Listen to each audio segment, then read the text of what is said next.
Test. Test. Hello, hello, hello. This is take about 7. I have tried to record this about 3 times, and the first time was 30 minutes. And then come to find out that when I'm in the car now, I don't know if it's an update or whatnot, it just blocks out the sounds from the phone, so it doesn't pick up. It has no audio, so you just see me going like this. Really excited. Um, hey, welcome to the Road Book Club. I'm Joel.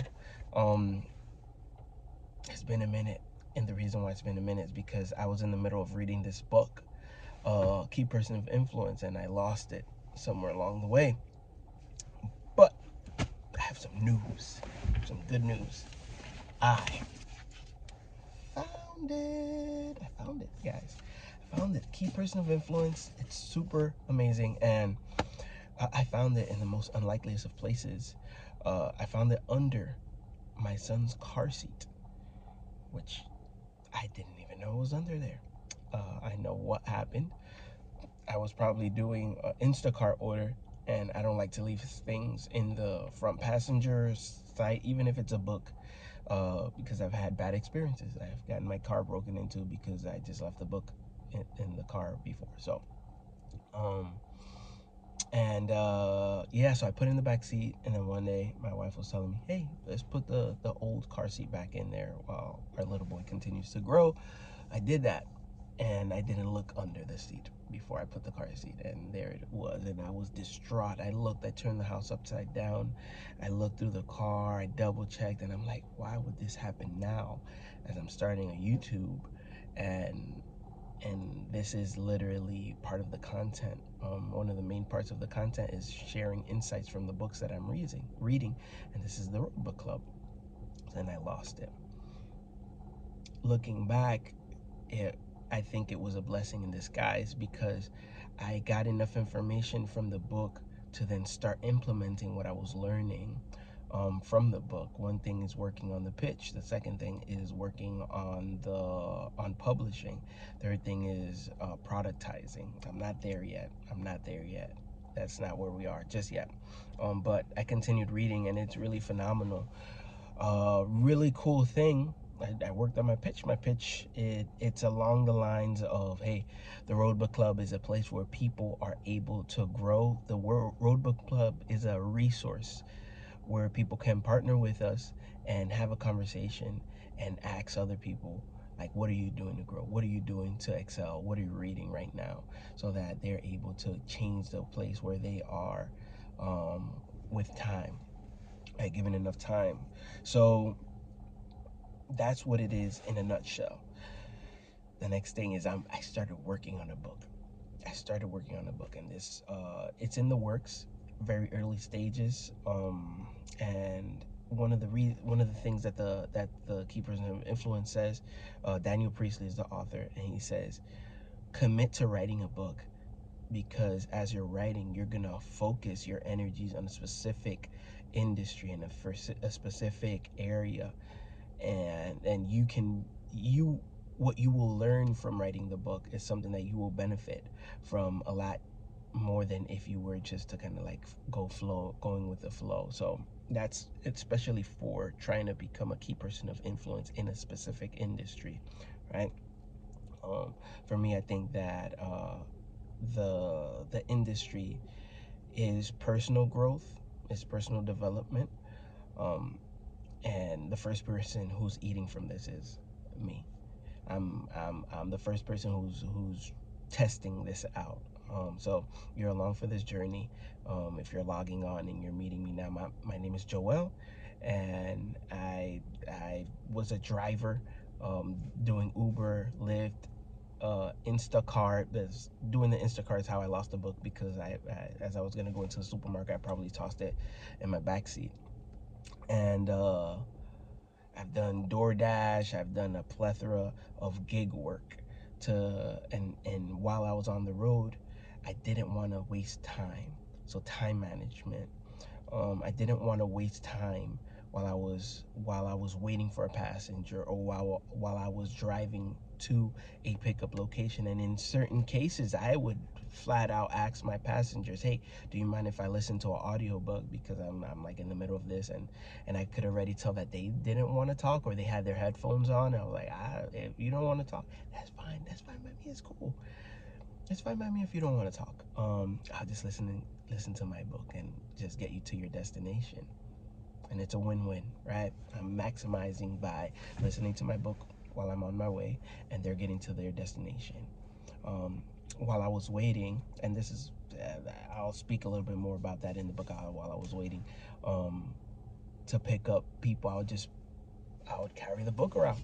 So I have 5 minutes. This is the logistics behind it. I have 5 minutes when I arrive to pick up a passenger, and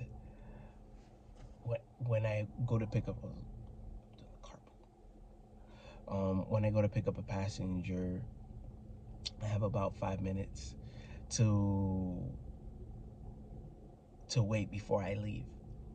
Right, so in that 5 minutes, that's 5 whole minutes that I could use to read half a page, or a page, or two, and get that information. I have literally finished books within those 5 minutes. Given I'd read it, also while I'm outside, but within coupling that time frame, it's allowed me to finish books. And now the beautiful thing is that now I have the information here, and now I'm able to utilize that information. And that's really the key thing, learning to utilize it and putting it into action. That's another step that I am working on, and it's a work in progress. So yeah, I wanted to hop on here and talk about that a little bit more, because I've recorded several videos. Again, the first one was about 30 minutes, and I was able to truncate that information. The storytelling is not as it was in the first one, but you get to save some time this time. Check out this book. This is a phenomenal book. It's because I didn't say everything that I needed to say. So, and I'm not wearing the hat today, but because of this, I started because I didn't have the book.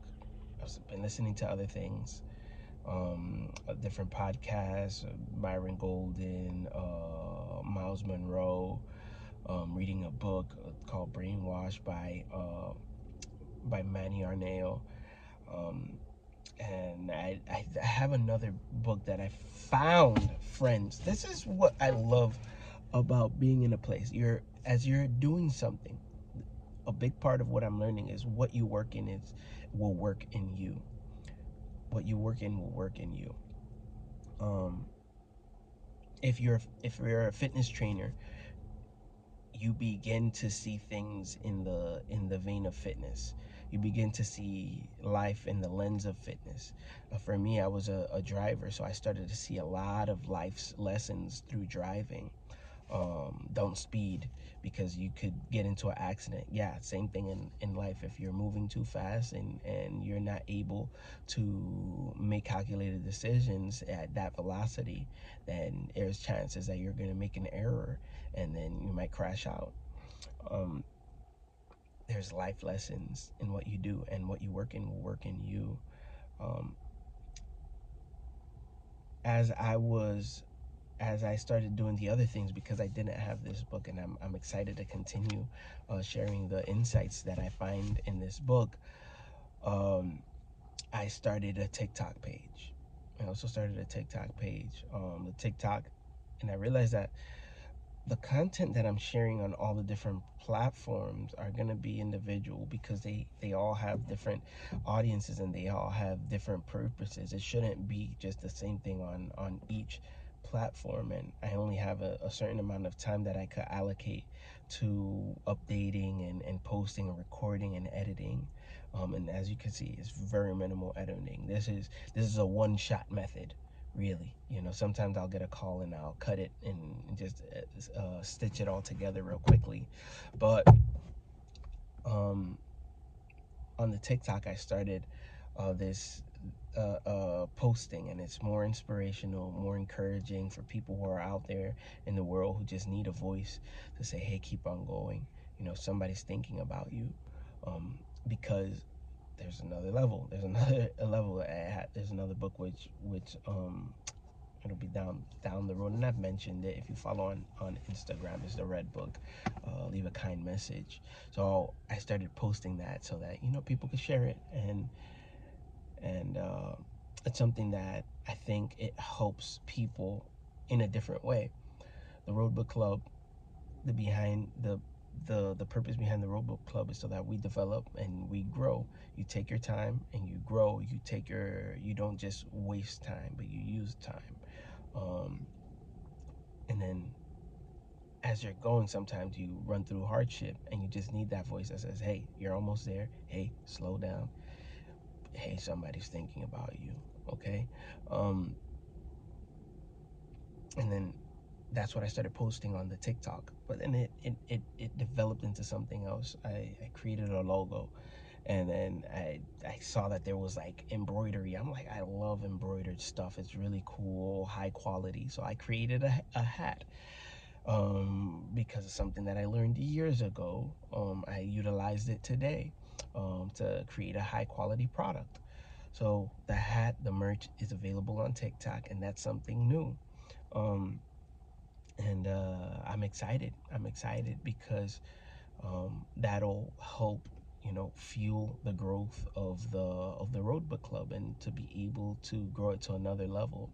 That'll help more people. Um, Initially, the Road Book Club is really for people who are on the road and don't have the time to step away and walk around and sit down at a desk and Google things. Like we have to be on the road. So be, being on the road should not be a limitation. In fact, it can be an advantage if you look at it, because you're able to sit down and think. You're able to process. You're able to listen. Um, so that's what the Road Book Club is. And it's for my drivers, for the truck drivers, for the Uber driver, Lyft drivers, DoorDash delivery, Amazon delivery, UPS delivery, FedEx delivery. And I want this place to be a hub. And in my mind, I see it also as not just limited to just one place, but I see it branching out into different cities, maybe different states. Who knows? But it starts here. Okay, it starts with you guys listening. It starts with my what is it now, 20 subscribers on YouTube, right? 10 followers on TikTok, 78 on, is it 78 on Instagram, nobody on Patreon. But the thing is that I'm learning that it's not about just the following, but what the work will develop in you. These videos are developing something in me because I'm putting myself out there, and I'm willing to talk, and I'm willing to fight through the cringe. I'm willing to make the moves, and I'm not expecting something this year.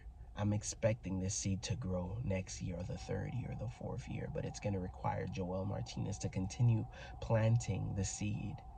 So I don't know when you're watching this. I don't know if you're watching this, 5 years down the line. I don't know if you're watching it, a day after I post this. But consistency is something that I'm trying to learn in this. We all need to practice something. In Ecclesiastes, I think it says that Solomon was saying that he tried everything. He tried the partying. He tried the women. He tried looking for pleasures. He tried. There was a lot. There was a couple of things. I'm not gonna lie. I don't know all of them, but one of the things that stood out to me is that he said at the end of his life, he was like he figured out that finding enjoyment in your work, and that's countercultural, guys. Just life is good if you find pleasure in the work that you do. And what that tells me at this stage in life, if I think about it and I sit in that, is that we are meant to work. We are meant to live a purpose driven life, and we are are meant to enjoy this, not complain about it, not cry because we have a 9 to 5, or because, you know, we have to go out and wake up and get after it. Actually, it's a blessing. It's a blessing. That's what the Bible says. It's a blessing to be able to sit in it and work. I heard, and just to couple that, Miles Monroe, I heard in a post, he's like, a lot of the times people go into work, and this is counterculture. It's a shock to me too, because I've fallen into it plenty of times. Like, I'm just here to get a paycheck. I'm here to get the money, and my perspective is truly shifting. Yes, the money is good, and it's a byproduct of doing good work. It's a byproduct of bringing value to a lot of people. Starbucks serves coffee, and it creates this atmosphere, and it brings value to millions of people, and that's why they make millions of dollars in revenue. Um, Software companies as well, Adobe Creative subscription. My wife pays for it. You know, we pay for it every month, and I'm like, do we need this? And we absolutely do. Myron Golden says that you have to build value enough or solve a problem. I'll say the full thing. He says, like, you know where millions, how you could get millions of dollars? Oh no, it heated up. No.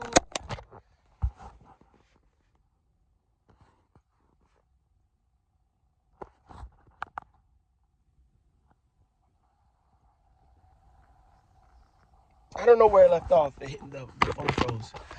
You know where you could, Myron Golden, he said, you know where you could get millions of dollars? By solving a problem for people, and solving it so well and so effectively that they would gladly give the money that's in their pocket to you. It's in the pocket of everybody else's.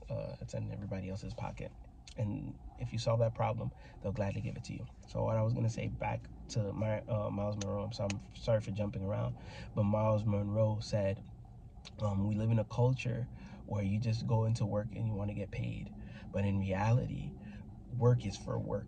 So when you go into work thinking, hey, I'm here to work, I'm here to do the job, not just to make a paycheck, the perspective shifts.